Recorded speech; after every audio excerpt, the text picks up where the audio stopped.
مثلي يعين بسم الله وبه نستعين والصلاة والسلام على الذي قيل في حقه وما أرسلناك إلا رحمة للعالمين وعلى آل بيته الطيبين الطاهرين ومن والاهم بإحسان إلى يوم الدين. أما المشرف التي في لجبه وموفون إسلامي كفولين. السلام عليكم ورحمة الله تعالى وبركاته. أنا جمعا حكم كنا لنو دين برومي جمعا ناسي لنو شرف التي في لنا بولي كسكرم وما أنك كرمه بسم الله كبروك دين كنا فنين دولة bi an kelema ka an karamɔgɔ dɔ bisimila n'o ye Muhammad Adam Drame te maa dogolen an ka nin jɛmukan in kɔnɔna la wa maa dogolen tɛ diinɛ baara in fana na ka sababu kɛ wuduhul islami sarahatan n'o ye karamɔgɔw ka tɔn min sigilen no jamiyat ansarudinil islami kɔnɔna la o ɲɛmaaba do Burkina Faso. Bi an y'a bisimila mawludu hukumu kɔnɔ an n'a bɛna jɛ ka baro kɛ alakira ka mankutu dɔ kan. Nka yana an ka don an ka baro kɔnɔ an b'a fɔ an karamɔgɔ ye ko assalamu alaikum wa rahmatullahi ta'ala wa barakatuhu. Wa alaikum assalam wa rahmatullahi ta'ala wa barakatuhu. An karamɔgɔ an bɛ mawludu la, an bɔra mawludu baaraw la, nka mawludu ma ban an bɛ mawludu la hali bi. Ala ko alakira ma sallallahu alaihi wa sallam wa ma arsalnaka illa rahmatan lil alamin. Ko ala ko kama alakira ci foyi kama fo k'a kɛ hinɛ ka taa danfɛnw bɛɛ lajɛlen. Ɲina groupement des leaders spirituels musulmans du Mali n'o ye Mali silamɛ tɔnw bɛɛ lajɛlen faralen ɲɔgɔn kan minnu ka kunkilennaw ye kelen mawludu ko ziyara ko maaba bonyaw o n'a ɲɔgɔnnaw la ni a ɲɛmaaya yɛrɛ bɛ an karamɔgɔ n'an ka shirifkɛ bolo a Seyida Sherif Usman Madan Haidara ɲina olu ye thème min ta k'a di mawludukɛlaw ma k'u ka baro kɛ a kan o ye nin kuranɛ aya in de. An ka ɲininkali min bɛna ɲɛsi la o ye ko alakira kɛra hinɛ ka taa danfɛnw bɛɛ lajɛlen ma. O hinɛ yɛrɛ bɛ lawaleya cogo di? O hinɛ yɛrɛ bɛ sabati cogo di? Bismillahir Rahmanir Rahim. Alhamdulillahi al-fardu samad allazi lam yalid wa lam yulad wa lam yakun lahu kufuwan ahad. Wassalatu ala al-Mustafa wassalamu ala al-Mujtaba wa ala alihi wa zurriyatihi bidayatan wa nihaya. Ora Ustaz Kan an bi an lajɛbaga bɛɛ lajɛlen fo ni wagati in na. Sherifla TV lajɛbaga bɛɛ lajɛlen a n'a kanubaga bɛɛ lajɛlen fɛn o fɛn ma ni wagati in sɔrɔ an bɛ bɛɛ lajɛlen fo ni wagati in na. O kɔfɛ diɲɛ kɔnɔ an bɛ silama mantɔn bɛɛ lajɛlen fo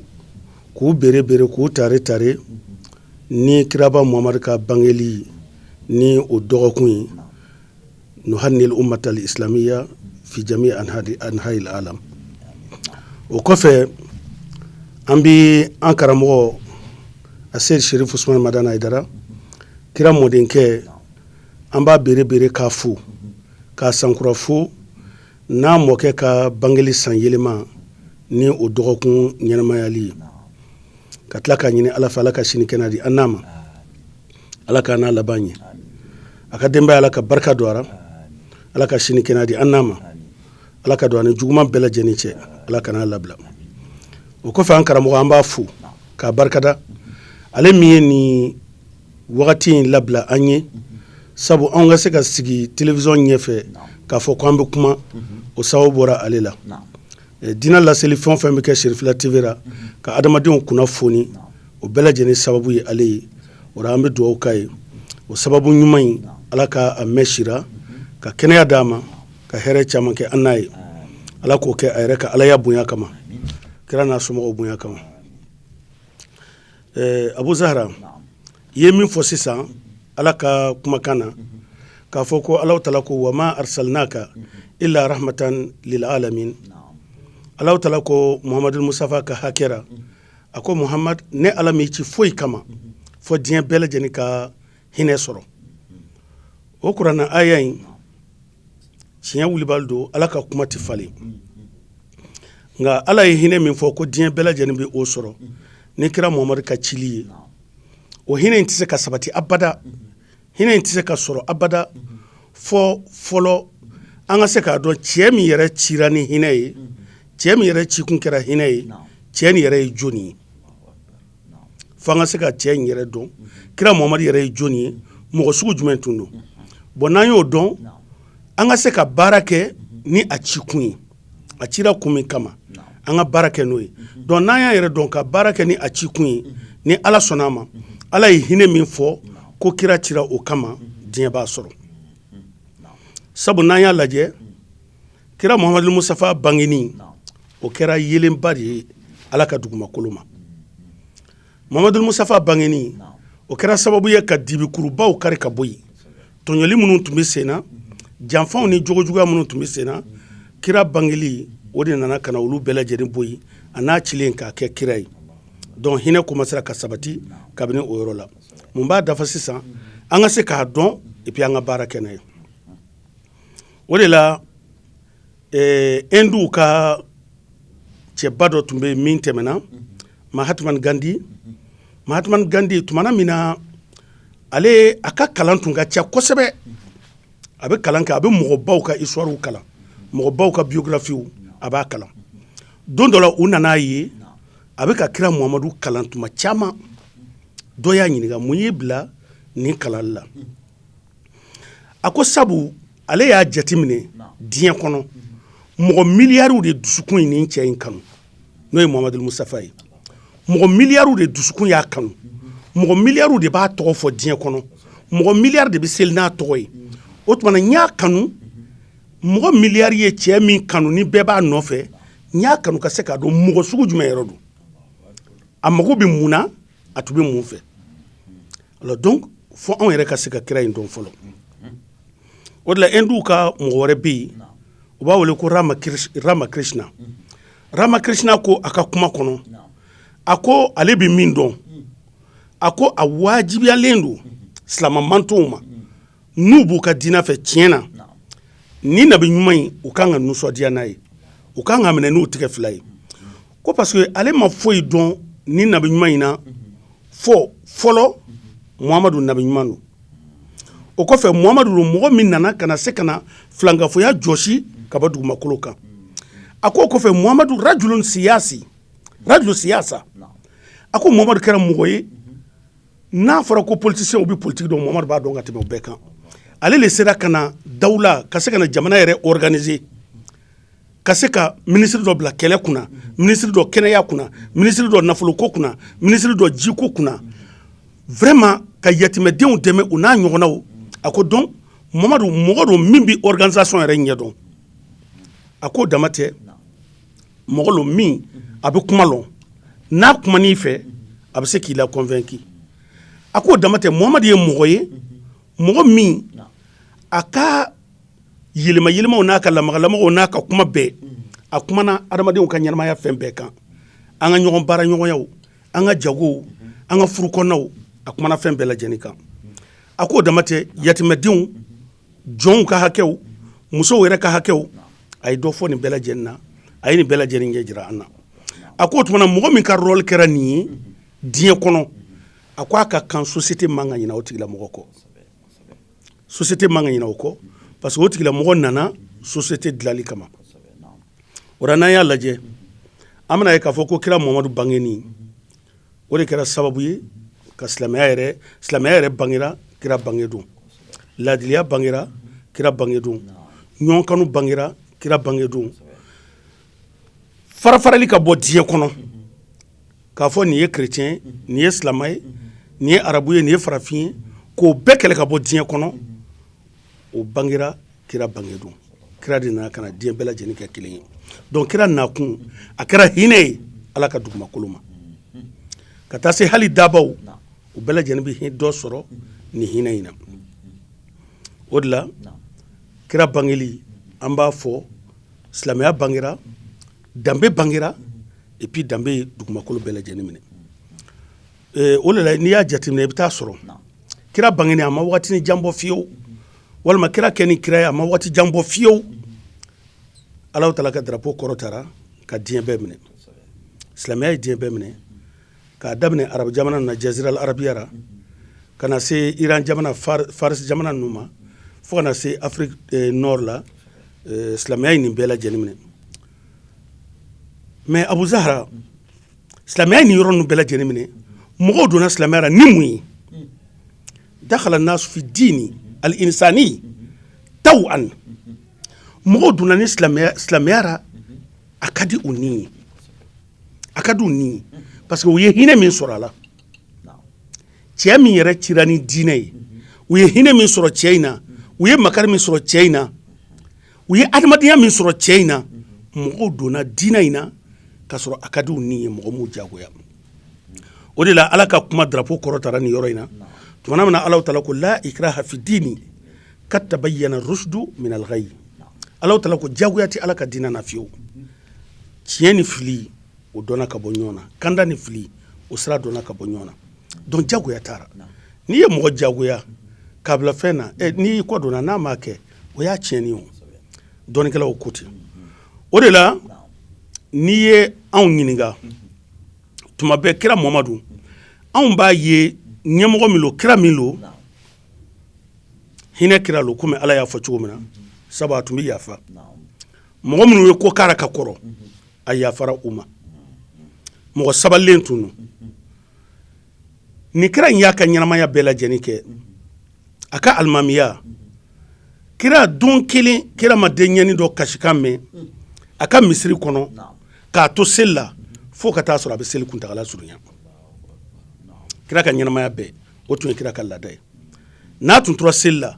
n'a ye den ɲɛni dɔ mankan mɛn a bɛ seli kuntagala surunya pour que den ɲɛni ba ka se ka den ɲɛni maa sɔrɔ ka se ka sin di a den ma bon nin ye hinɛ ni makari nin y'a kɔda yɛrɛ ye nin y'a dan ye bon nin bɛɛ lajɛlen yera anw ka kira la nin bɛɛ kɔrɔ ye di a bɛ ka anw kalan o de la n'an y'an ɲɛ yɛlɛma an bɛna ye kira b'a fɔ a ka kuma dɔ la kuma in tuma caman an b'a fɔ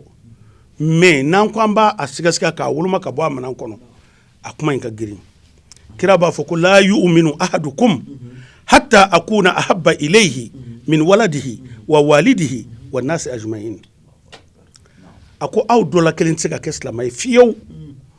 fɔ ne Muhamadu Musafa ne de kanu ka bon i yɔrɔ ka tɛmɛ i denw kan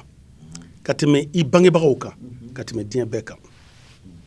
hadisa in n'an y'a ta tuma caman b'a fɔ kira de ko an k'ale kanu ka tɛmɛ diɲɛ bɛɛ kan kira de ko an k'ale kanu ka tɛmɛ diɲɛ bɛɛ kan mun na o tuma an ka ban an ba n'an faw la kira kama kira kan t'o ma o parce que kira cira hinɛ min kama kira b'a fɛ o de ka sabati kira cira makari min kama kira b'a fɛ o de ka sabati a cira adamadenya dilali min kama a b'a fɛ o de ka sabati ni ne ye Abu Zahra ni ne ye kanu bi ka tɛmɛ n bolola nafolo n denw n musow ni ne ye kanu ka tɛmɛ olu bɛɛ lajɛlen kan don o don n'i ko ne ma ko Usaz Drame i muso minɛ cogo man ɲi i bolo i muso minɛ ka ɲɛ ne b'i kanu n t'i kumakan sɔsɔ n bɛ muso n b'a minɛ ka ɲɛ hinɛ sabatira ou bien a ma sabati kira mago bɛ nin de la o ni kira ko a ye n kanu ka tɛmɛ a ba n'a faw kan a ye n kanu ka tɛmɛ aw denw kan o ye kira bɛ fɛ k'a fɔ n ye de a y'aw ba n'aw faw n'aw denw kanu ka tɛmɛ diɲɛ bɛɛ kan kuma kɔrɔ y'o de ye o parce que n'an y'ale Muhamadu kanu ale de ko an ma i fa ka hakɛ ye nin i t'a sago n'an y'ale kanu ka tɛmɛ an denw bɛɛ kan ale de ko an ma i den ka hakɛ ye nin i t'a sago donc kira cira hinɛ ni makari min kama pour que o ka se ka sabati kira ko an k'ale kanu parce que n'an y'ale kanu ale bɛna min fɔ an ye an tɛ tɛmɛ a kan donc n'o kɛra hinɛ in bɛ sabati makari in bɛ sabati a cira min kama ni ala sɔnna ma siga t'a la dugumakolo b'a sɔrɔ adamadenya bɛ balo lafiya ni hɛrɛ kɔnɔ o de la an bɛna ye k'a fɔ ko kira bangeni depuis kira bangena a kɛra yɛlɛmaliba dɔ ye adamadenya yɛrɛ ka histoire la kira bangeli a kɛra yɛlɛmaliba ye adamadenya ka histoire la dugumakolo ye taasira wɛrɛ ta min tɛ taasira kɔrɔman ye parce que ka kɔn kira bangeli ye adamadenw tun t'i ka balo fo dibi kɔnɔ ɲɔgɔn faga kɔnɔ ɲɔgɔn tɔɲɔ kɔnɔ kɛlɛ gansanw kɔnɔ kɛlɛw tun bɛ mɔgɔw ni ɲɔgɔn cɛ li atfahil asbab a dɔw bɛ hali kunsɔbɛ taara manamana ko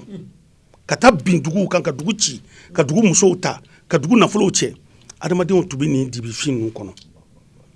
nafoloko kɛlɛ ka taa dugu ci nafolo kama ka taa dugu ci musow kama sababu t'a dɔw la mais kira de nana ka se ka na adamadenw ni hinɛ ni makari ye ka na dusukun ninnu bɛɛ lajɛlen kala ɲɔgɔn na an ka kɛ ɲɔgɔn fɛ ka hɛrɛ kanu ɲɔgɔn ye ka hɛrɛ nata ɲɔgɔn ye du kelen kɔnɔ balimaw ka sinji tugu n'ala ye du kunko kalifa e ma i b'a ta ni ala ye k'a dɔn ko i kɔrɔkɛ de ye nin ye ala m'a se k'a ye bi ala ye du kunko da ne kan du ji di kuran n b'a sara donc kira nana ka na an dusukun kalan ɲɔgɔn na depuis ɲɔgɔn faga ni ɲɔgɔn kɛlɛ gansan depuis o de tun bi mɔgɔw ni ɲɔgɔn cɛ ka na mɔgɔw su ka kɛ halala ɲini kan yanni aw ka wuli ko a bɛ taa bin dugu dɔ kan k'o ci o misiw o sanu k'a b'o cɛ a ye balo aw halala la a ko aw kana jɔn baara la donc kira ye nin baara belebelebaw kɛ o de la kuranɛ kɔnɔ Allahu taala ko kira ka hakɛ ra a ko waskuru ni'matallahi alaykum iz kuntum a'da fa alafa bayna qulubikum fa asbahatum bi ni'matihi ikhwana wa kuntum ala shafa hufratin minan nari fa anqazakum minha ni aya belebeleba ye kira ko aw ye Allahu taala ka nɛɛma barika da dɛ ala ye nɛɛma min k'aw ye n'o ye silamɛya ye ka kira ci aw ma a ko a ye Ala barika da dɛ aw tun tɛ ɲɔgɔn fɛ a bɛ ɲɔgɔn faga nafolo nɔfɛ ka ɲɔgɔn ka musow ta o n'a ɲɔgɔnnaw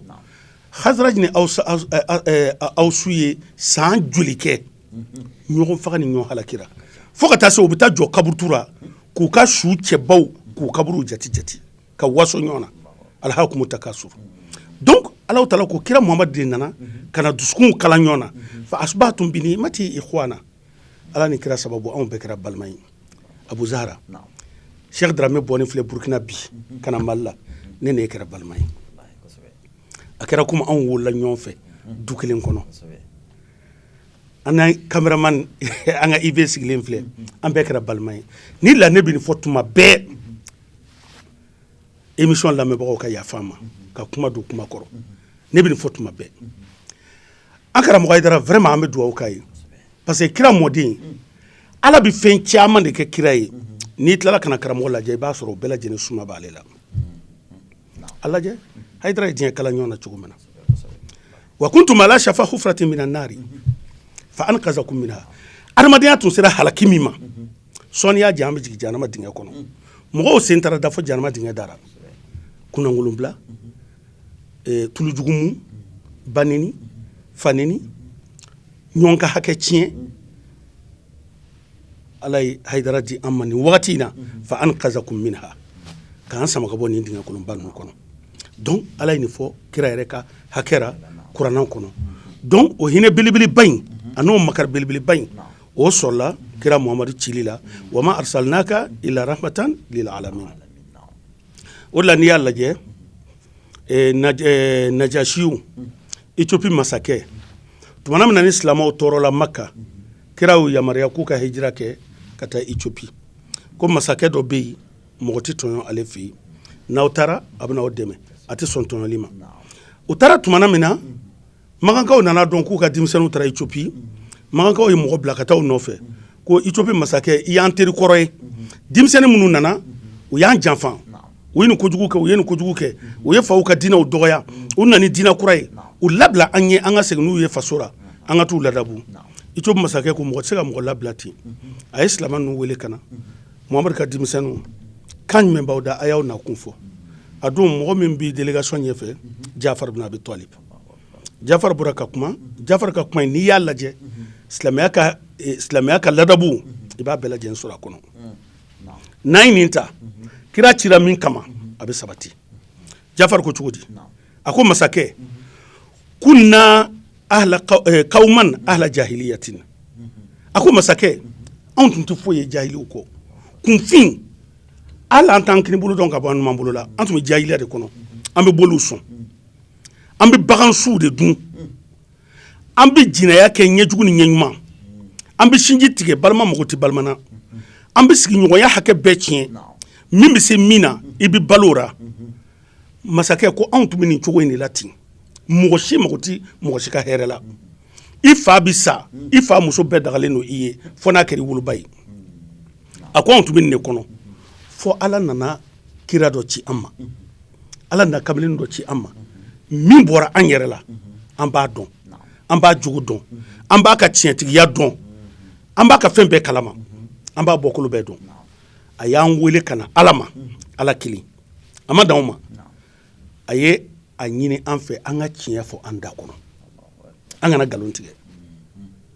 an kana nkalon tigɛ n'an ye nin ta siga t'a la anw yɛrɛ bi diɲɛ laban in na n'an ye nin ta an bɛɛ bɛ kisi ko an kana nkalon tigɛ o kɔfɛ ko an ka danayaw dafa o kɔfɛ an ka sinjiw tugu o kɔfɛ an ka sigiɲɔgɔnya kɛ a ɲɛ ɲuman kan o kɔfɛ an ka jija ka haramu ka namara bɛɛ lajɛlen to et surtout adamaden joli an kana joli bɔn joli min ni bɔnni man kan a lajɛ bi lil asaf an ka farafin jamana ninnu kɔnɔ bi joli valeur banna pewu joli ka hakɛ bɛɛ banna ka joli ka hakɛ bɛɛ bɔra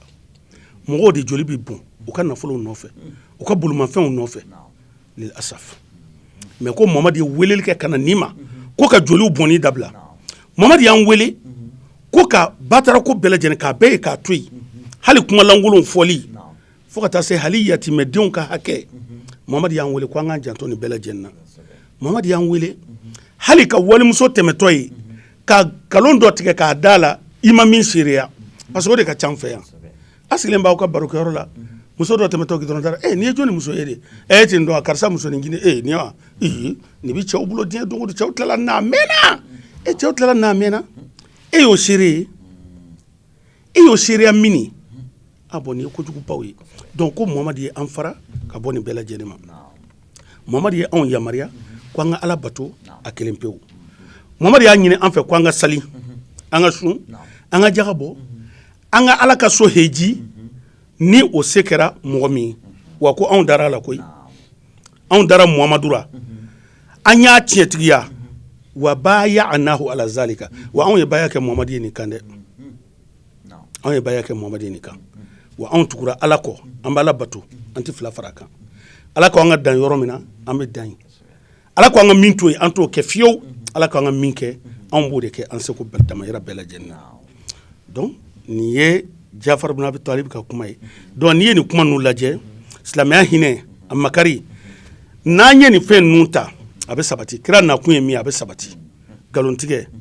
nkalon da mɔgɔ wɛrɛ la jinɛyaw kɛli kumajugu fɔli haramu dunni ɲɔ joli tangali danaya dafali sinji tuguli kira cira hinɛ min kama n'an ye ninnu ta siga t'a la a bɛ sabati. Sheikhana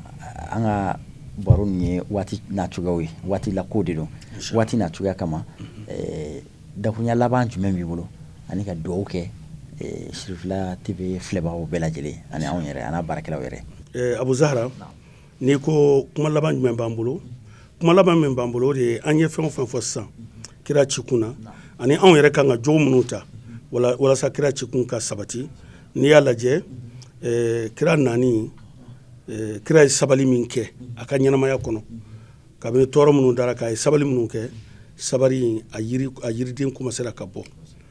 yiri in a denna mais mun ye yiri in den ala ni kira yɛrɛ ka sabali ani kira ka muɲu donc mun de bɛ anw bolo bi diinɛ laselaw o de ye sabari fana ye ani muɲu an ka kuma mɔgɔw fɛ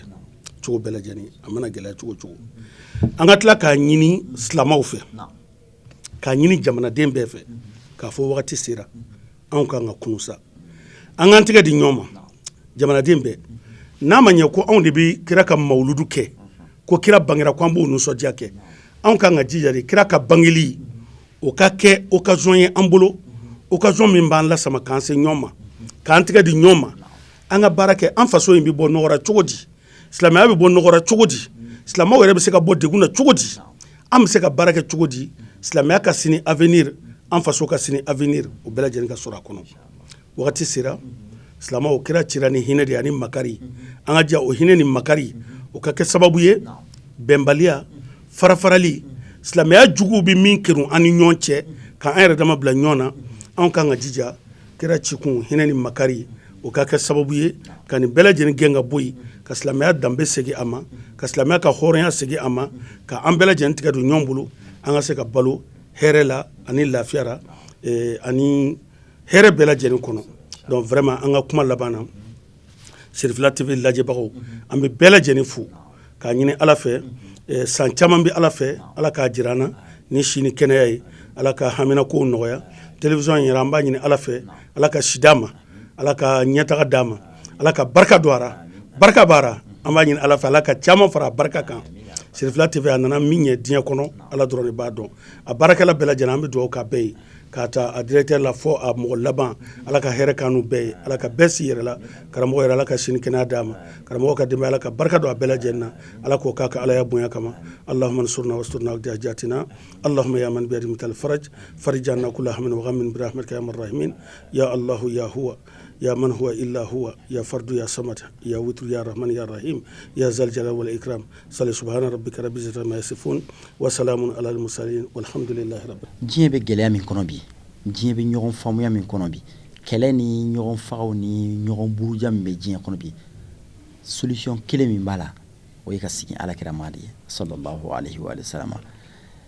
An tɛ se k'a faamu k'a fɔ ko ala ko alakira cira hinɛ de kama, ka tila k'a ye ko alakira mantonw bɛ nin cogo in na gɛlɛya la, bɛɛ lajɛlen bolo fila bi kun, bɛɛ jɔrɔlen don, bɛɛ bɛ kule la, diɲɛ fan bɛɛ ɲagaminen don bi, o faamuli ka gɛlɛn. Nka a faamu ka nɔgɔn fana,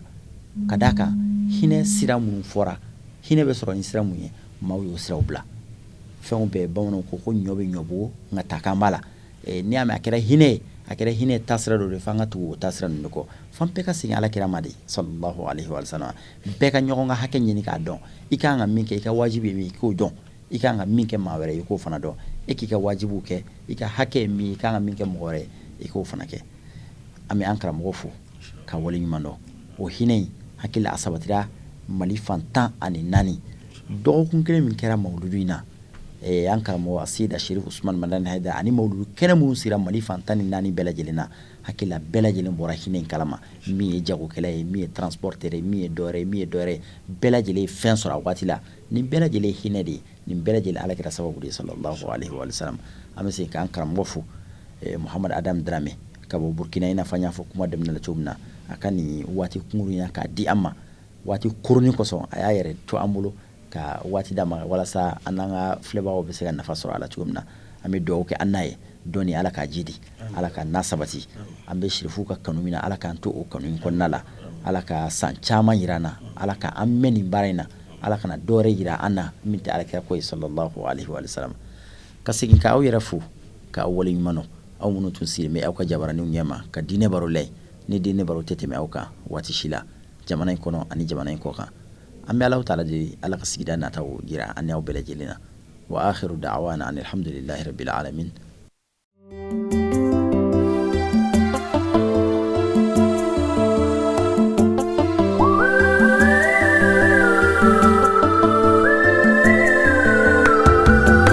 haramun alali ayyami ijadu misili ainu. haramun alali ayyami ijadu misili ainu. haramun alali ayyami ijadu misili